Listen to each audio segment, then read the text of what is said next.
Hey everyone. So I just finished recording an episode with the amazing Julie Labanz, and I'm still like vibing off of it. It was so fun. We talk about purity culture, the impact that it has on all of us, and we talk a little bit about desire discrepancy as well. So I'm really pumped for all of you to listen to this episode. Julie and I have known each other for years. We co own another business together and we just flow. So I'm excited for you to listen. Check it out.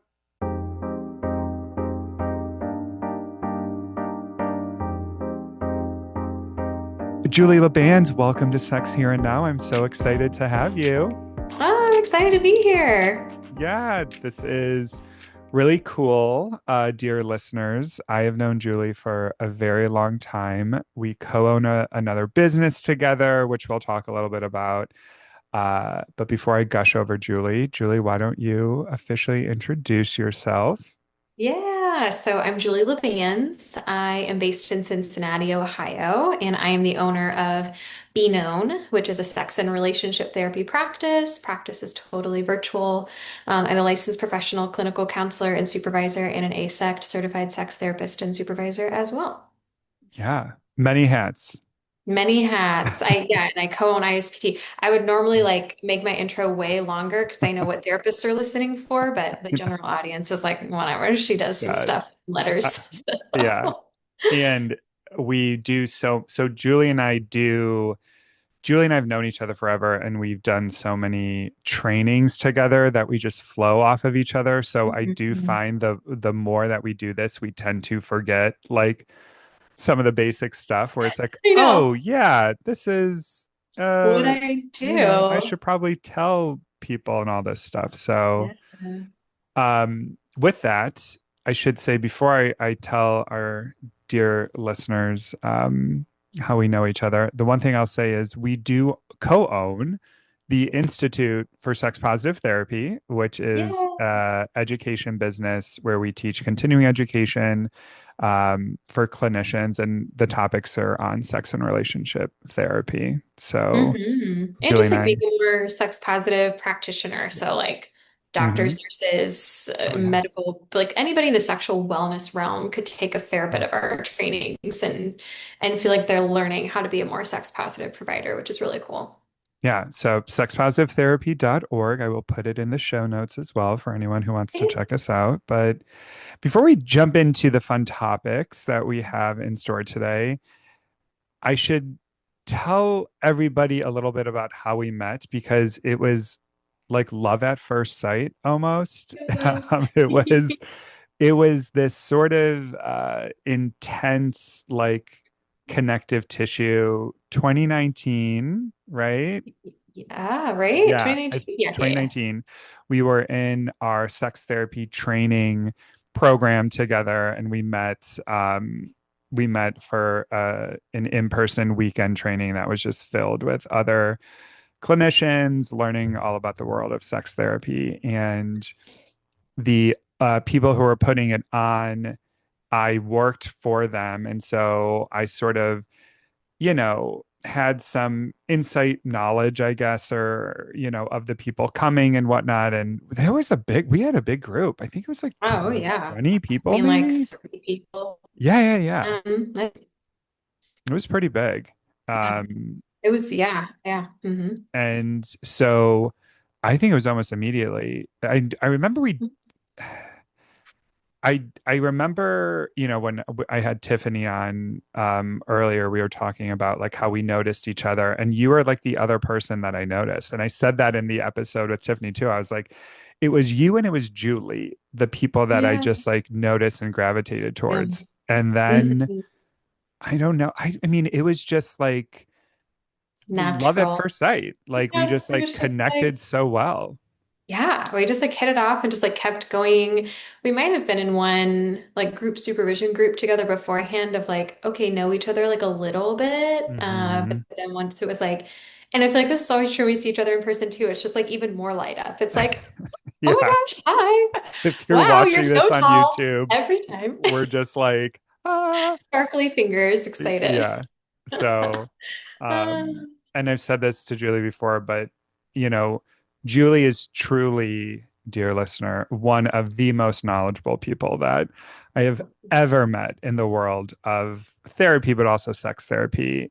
And, I won't have you go into immense detail with all this stuff, but Julie almost went straight, just she became licensed and went straight into sex therapy, right? Like there was yeah. not a ton of like, I'm going to go do community mental health work or I'm going to go work at a Mhm. hospital. You were like, I know what I want, and it is to Mhm. do sex therapy, The sex. which, I also remember like in our trainings, you like the Gottmans, I like spelled their name wrong, and Oh you no. like looked at me and you're like, no, no, no, this is like how you spell it. And I remember being one, so embarrassed, but then Oh. two, being like, oh, okay, I hope one day I'm able to like be as intelligent with this stuff. So Oh, um you are too kind. Too putting kind. you on the Yeah. spot.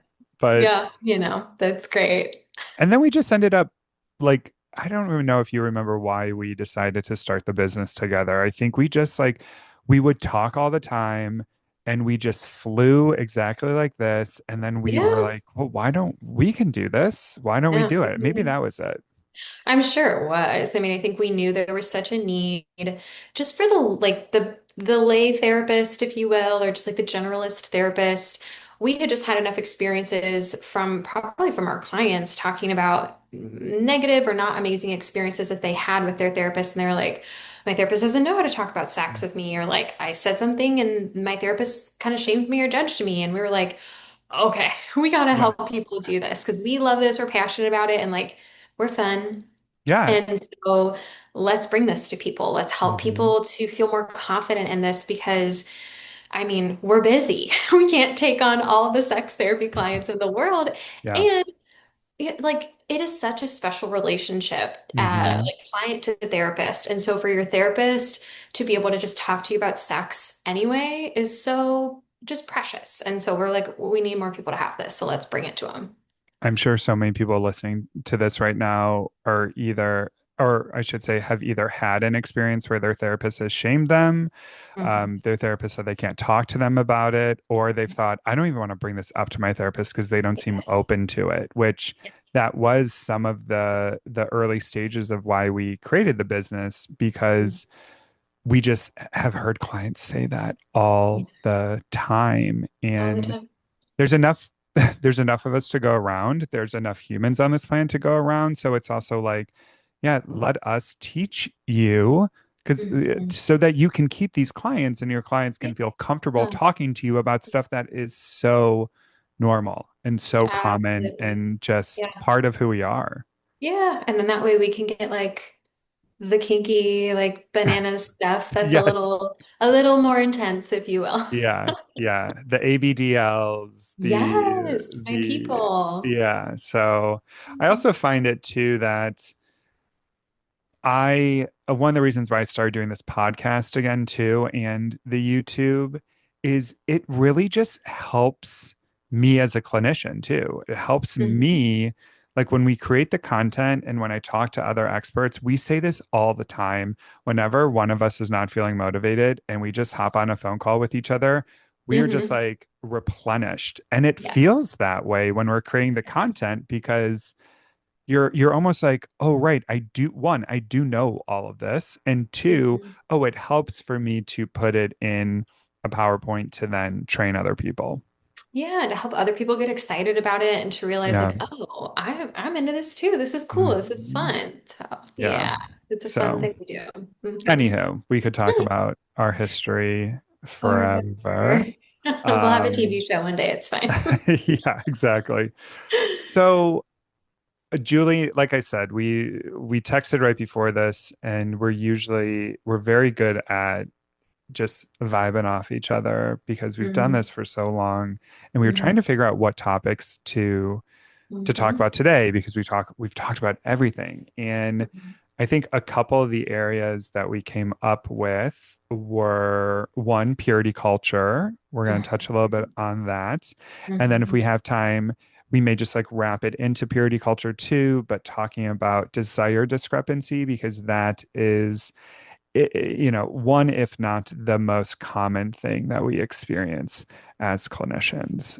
Most So, definitely. Hmm. and what's so interesting too, Julie, is I live in Cleveland, Ohio, and you live in Cincinnati, Ohio, and there's 4 hours that separate. There's a whole state that separates us. And, while purity culture impacts all of us, right? Hmm. It just sits on all of us in so many different ways, whether or not we grew up religious, it just sits out in Hmm. the space. Cincinnati is a little bit more religious and conservative than Hmm. Cleveland is. And so I'm always so curious when we compare clients, right? Hmm. Like, how often are you noticing purity culture showing up in your space? Oh yeah, I mean, my last session was a new client, and it was like purity culture stuff. And then I think yesterday, same thing. And and purity culture, I think, can sometimes have a narrow scope. And so purity culture certainly being like the movement where there was like true love waits. There's the whole like you need to stay pure until marriage, and there's a lot of stipulations on this. Mm, Um, And I see flavors of this, even if somebody didn't grow up specifically in purity culture with like the promise ring and the mm, wear your t-shirt over your bathing suit. Like I think any sort of spiritual background client that I have that comes to me and since he has oh yeah. some sort of flavor of purity culture Hmm. attached to it. And Hmm. so I'm like, oh my gosh, all of like so many of my clients have some sort of religious messaging that is tied to purity culture that is just sitting on Hmm. them. Even if they've chucked it, they're like, Yeah. but it still sits. And I am somebody who chose purity culture I was and going to say, I wonder if kept it Julie's going to bring up a little bit about her background, which tiny. is we don't have time for everything. I mean, you're going to be back multiple times, so maybe we'll chip away at it, but it is fascinating. So if you want to share Time. a little bit about your journey, you can. Teeny bit. Yeah, I grew up. I mean, it's why I got into sex therapy. It's why I Yeah. immediately jumped into sex therapy. But I grew up with parents who were very sex positive, very Mm, test drive the car before you buy it. Like, let's talk about sex. Very open, wonderful, great. And nonetheless, I still chose when I was in fifth grade and then a little bit more in eighth grade to pursue the religion thing. mm, And that worked for me for a time. mhm, I leaned into that a lot. I worked mm, in the church. I did a lot in the church. I did youth group. And then once I got into college, I was like actually working for the church, working for folks. I did the worship team. I did all sorts of things, very involved, very enmeshed. yeah. There were a lot of purity culture messages that came in through all of that. So I chose that for a long time. And then I was like, not for me anymore. Yeah. And I've been removed from it for about 10 years now. And the messages still will like crop up in these funky little spaces that I'm Mm, like, oh, why do I feel weird about being in a one-on-one text conversation with a man? Like, why mhm. should I feel weird about that? But that's what one teeny tiny One. little nugget of like purity culture is like, do not like if you're gonna text a married man, you CC his wife on that text message chain. Like that is Mm, it. yeah. So It's always so wild hearing you tell this story because I would love to meet that version of you one day just to see who she is because yeah, you're like you're just not that person. And no, and no. it's always so funny hearing you walk through all of this. And I think too, what's really good about the topic of purity culture and why it's great to talk to you about it is we created a training on purity culture that we're also putting on next month as well. But like that was so not a part of my scope, right? Not a part of my life. I mean, I grew up Catholic Mhm. and it was never like, yay, religion. It was always, get me out of here. I'm going to like try to do Mhm. my best to stay away from all of this. And so hearing your right experience with it of like I'm going to step into it and I'm also stepping into this really conservative version of Christianity or really any conservative religion uh, Mhm. and on the surface it seems appealing and then just the amount of like death by a thousand cuts. Yeah, yeah, that is exactly it. I think a ton of folks listening, if you grew up in some sort of like church, religious, whatever, anything like Young Life was a big thing. And then Hmm. Campus Crusades, like once you get into college and stuff, like those folks go into high schools and recruit high schoolers and they have their whole own messaging. And then if you're also in youth group on top of it, my dad was like, you got to pick one. Because my dad was not pleased. He was not pleased that I was religious at all. And he was like, you can only pick one. I was like, okay. But anyway, Uh, so if you're like in this all the time, it's so, I don't know, like it just seeps into your bones. And yeah. it's just, you're right. It's fascinating because you're right. On the surface, you choose it and you're like, this looks cool and fun. And it like totally not like, I have no beef with like the beauty of community that churches can provide, but like so many other pieces I could beef on and I won't because that's not what we're here for. But like, You yeah, literally are taking the words out of my mouth. I was like, okay, good, and go. this is the time whenever we talk about religion or Yeah. purity culture to Yes. step in and say, we are Yes. not trying to shit on anyone's religious choices, their No. faith, how they engage with Mm-mm. any of that. That Yeah. is your choice, and it's absolutely beautiful. And you can Yeah. move through that as much as you want. What we're Hmm. talking about is just the lived experience of so many people in the specific structures of purity culture, right? Yeah. And the Right. Right. conservative Yeah. religions that are out there, right? The conservative ones that shame sex, that say, Mm.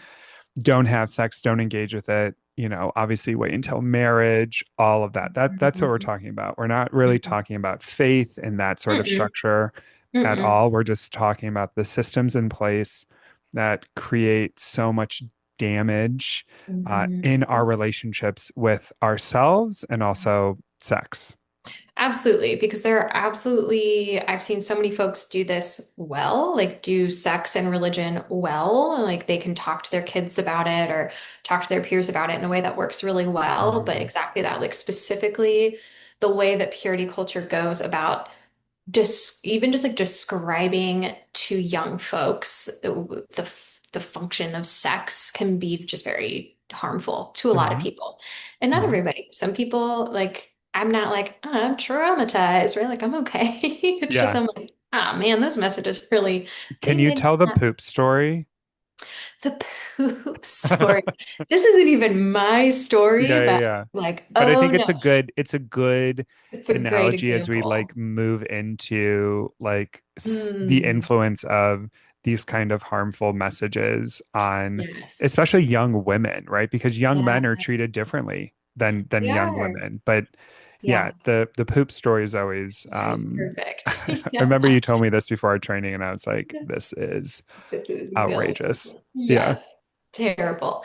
Um, yes. So somebody told me that they were going to their Bible study and their Bibles, and this was a Bible study for girls, Mm, and they were in middle school or high school. So under, so just young, right? Like you're still yeah, figuring out life. And the Bible study leader was like, "Hey, I've got brownies. Who wants some brownies?" And all the girls were like, "Me," naturally.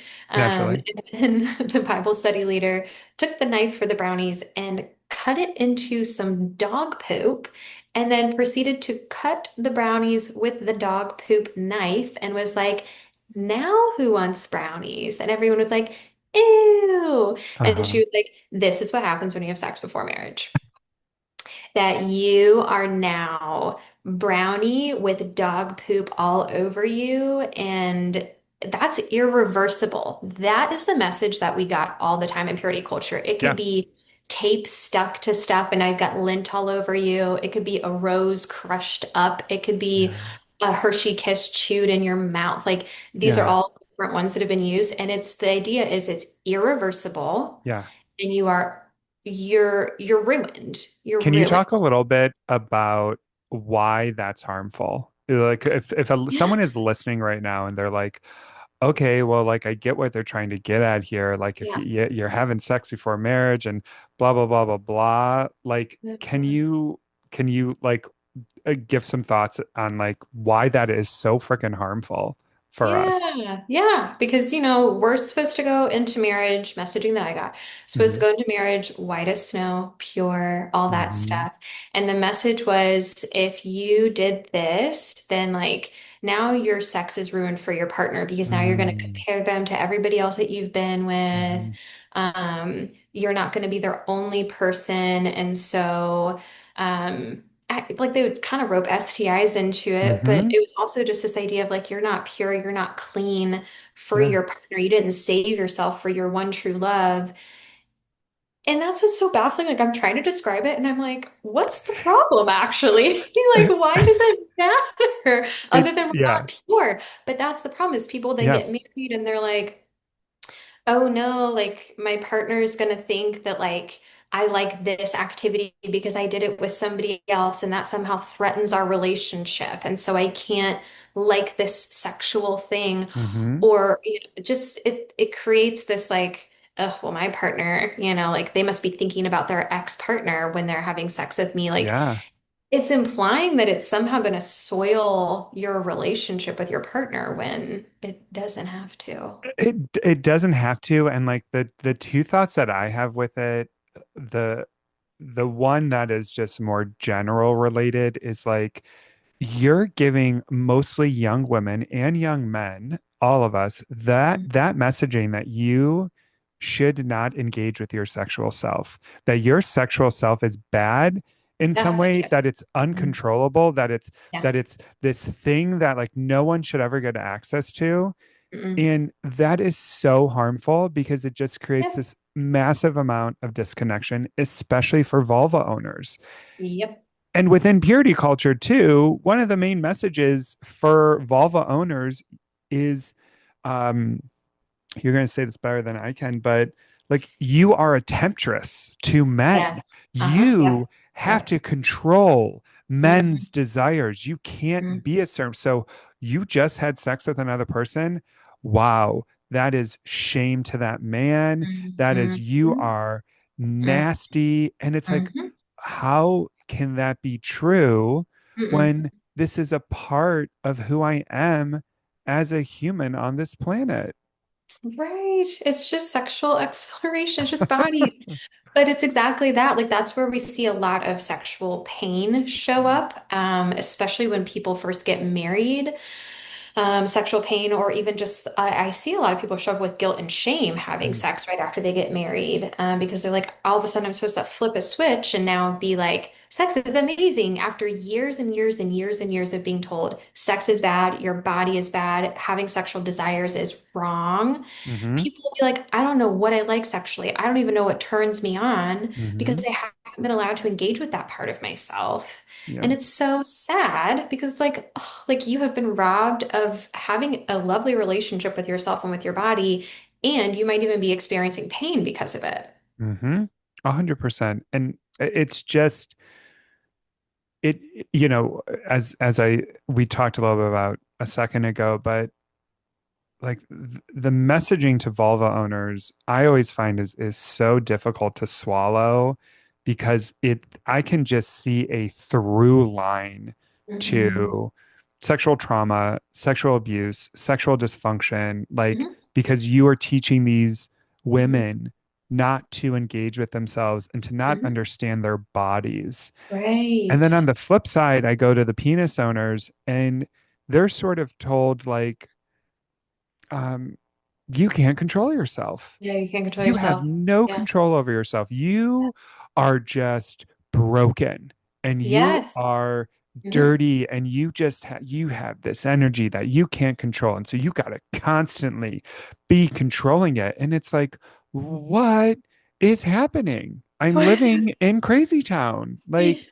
and we see this. And so as clinicians, what we do as sex therapists is we then get to uncover this. And Yeah. let me tell you, the amount of times I sit with clients, we talk about this all the time. And the moment you start just like dissecting even the smallest piece of their upbringing, they're sort of like, I didn't even think about that. I Hmm. didn't even consider that that could influence why I hate having sex today or Yeah. why I'm not connected to my body as a 37-year-old woman now, right? Yeah. Like through Mhm. lines, through Oh, lines. totally. Yeah. Or like why I feel addicted to porn. Because as a boy, I was told that I can't control my sexuality. And Hmm. so like I have to have it on lock. Hmm. And you can see like the really dark side of it as you were kind of starting to get to there of around sexual abuse is women are taught like be subservient, obey, like the man, like be like just do what the man tells you to do. Yeah, And men are like, well, my sexuality is uncontrollable and I'm owed sex as a husband. period. It's just it's like of course like sexual abuse could then like that's just like fodder for a situation like that where somebody's like I just got to do what you say and it's like well I can't control my body and it's like no. I know. It's like you sit there and you're Bust. yeah, I'm just gonna explode. Yeah. It's so harmful and it's it's just extremely damaging and it leads all humans just to this path of pure and total either disconnection, well, yes, disconnection, but also maybe even a lack of caring around it too, of like, well, Mhm. this is just who I am, and this is just what it Mhm. is, and I am Right. this kind of person. Yeah. And it's not our place to come in and to tell everyone like you gotta like change, but this is what we get curious about. Is this the, Yeah.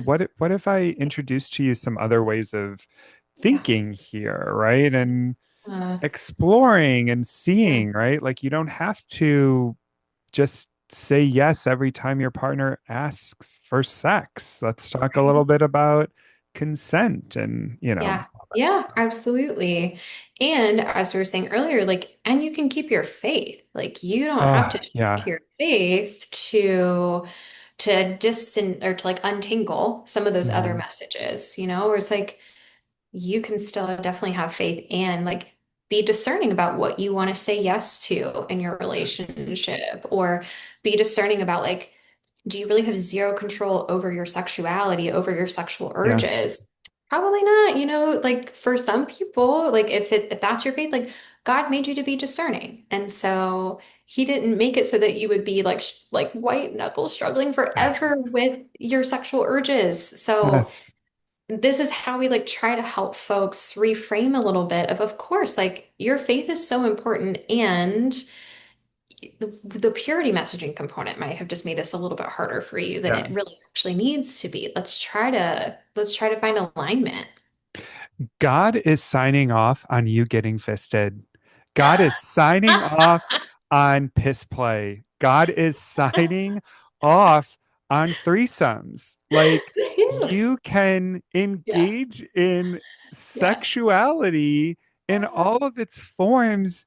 yeah, And if you believe in God, God's still gonna love you.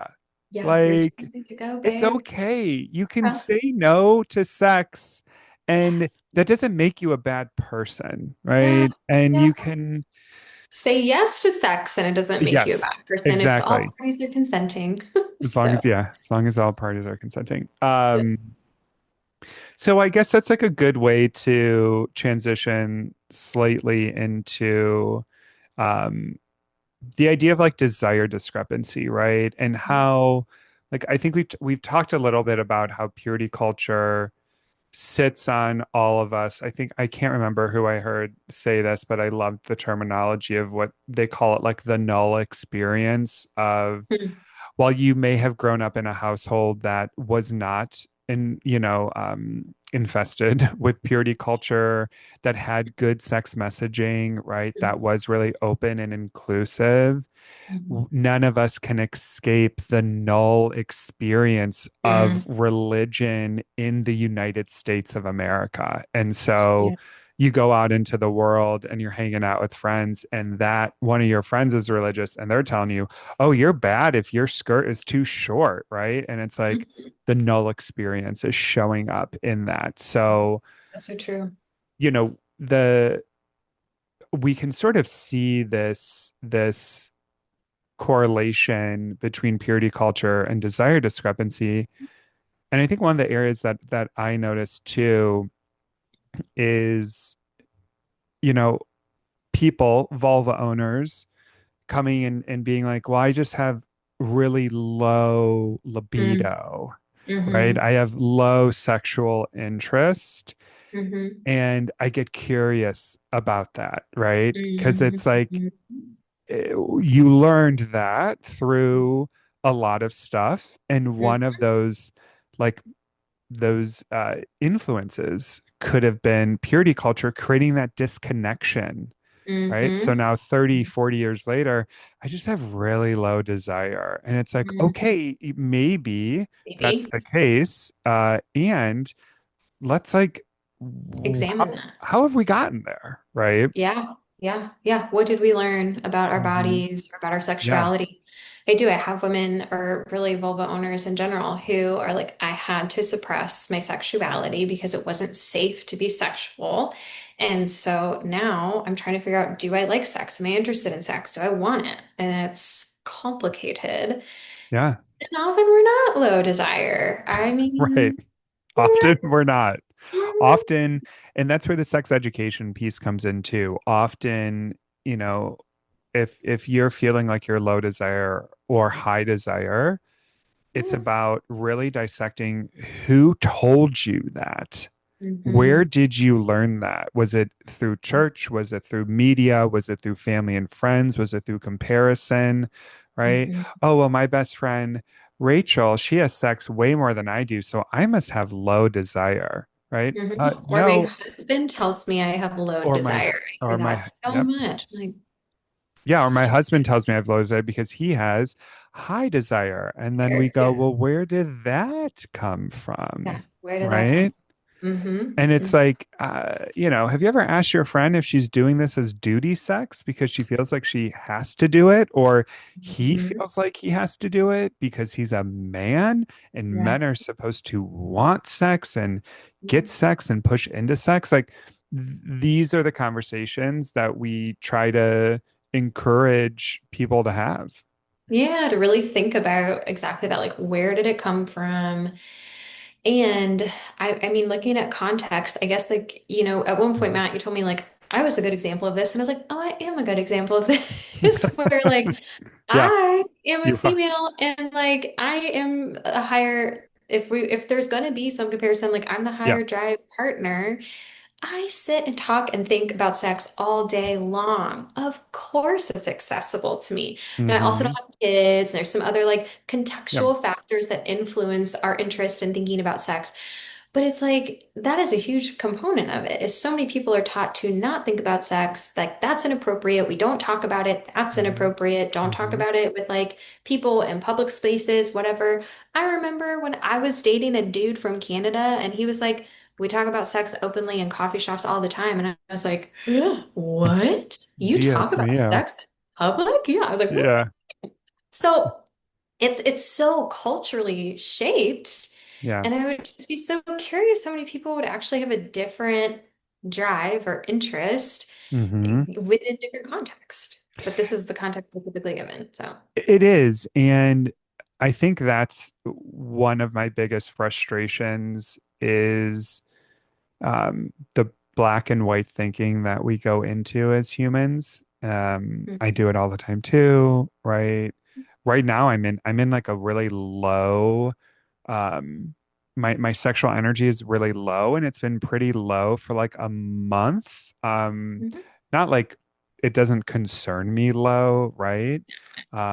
But it is it feels abnormal to me because my sexual yeah, energy is usually neutral to high where I can just like, oh, I can just feel like I can engage with it. And like you, it's like I talk about sex every single day. I'm doing research, all of this stuff. So it's front and center. And mhm, when I move into this space where I find myself in a lower desire um, component or area, my first thought isn't like, oh God, I gotta go get Viagra or I gotta go get my testosterone levels checked or something's wrong with me. right. I should want sex. I'm a man. I'm a man. I'm a man. Right. My Uh-huh. brain goes to, oh, how stressed have you been lately? You've been so stressed. You've been really stressed Yeah. out. And you know what? You're planning a wedding. So that Yeah. probably has something to do with it too. And you've been focusing a little bit more just on self-care than Mhm. prioritizing this. It's like I Yeah. can take my brain there because I've done the work. And Yeah. that's the stuff that we're trying Mhm. to teach our clients and teach everybody, you dear Mhm. listener, uh, when you're finding yourselves in these moments of flux.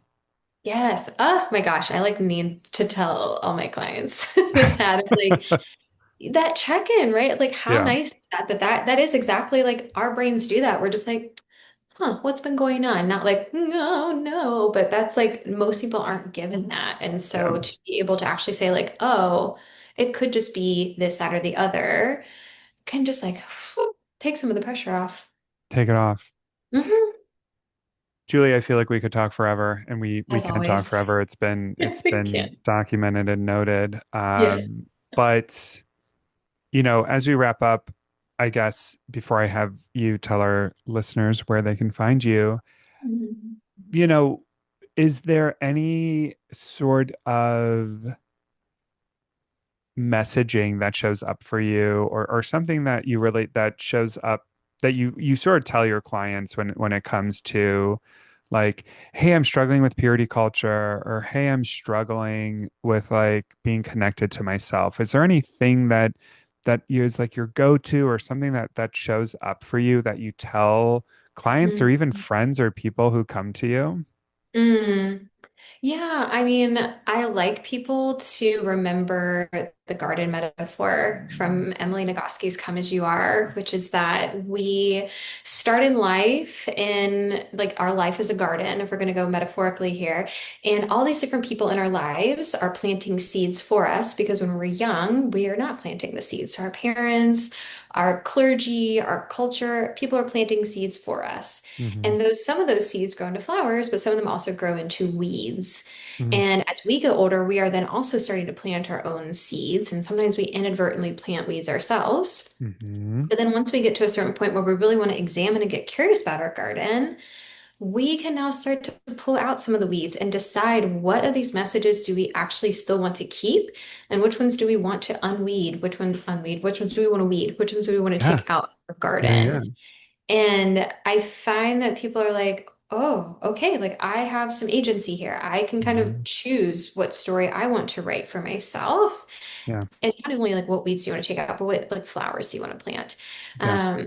And I think that that can just be freeing to people of you get to like redo this a little bit here. And I think that that's great for folks. That can be very freeing and put yourself around people who invite you to do that, who challenge you to do that. I am so thankful for the multitude of people in my life after coming out of purity culture that have really challenged me. So Mm. like travel, interact with new people, have new experiences. It totally changes the game. So those are Mm. probably my two little nuggets. Mic drop. I couldn't say it any better myself, so I'm not going to. Where can they find you? If you want them to find you on social media, like your business or whatnot, like Yeah. where can people find you? Yep, you can find me at Being Known Therapy. So that can Mm. be Instagram, Facebook. I am not cool enough for TikTok. I tried it for a second and it was great, but I was too overwhelmed. And then, of course, you I can hear find you. me on my website, beingknowntherapy.com. And you can also find us at sexpositivetherapy.org. Yeah. Cool. Well, thank you, Julie. This was Thank amazing. you. I we will definitely be having you back to talk more about all this stuff, but I will let you go now and I will shoot you a text in a minute. All right, see y'all. Bye. Sex Here and Now is written and recorded by me, Matt Loffman. For more resources, education, or support, you can find me on all social platforms at Cleveland Sex Therapy. Thanks for being here, and as always, stay curious.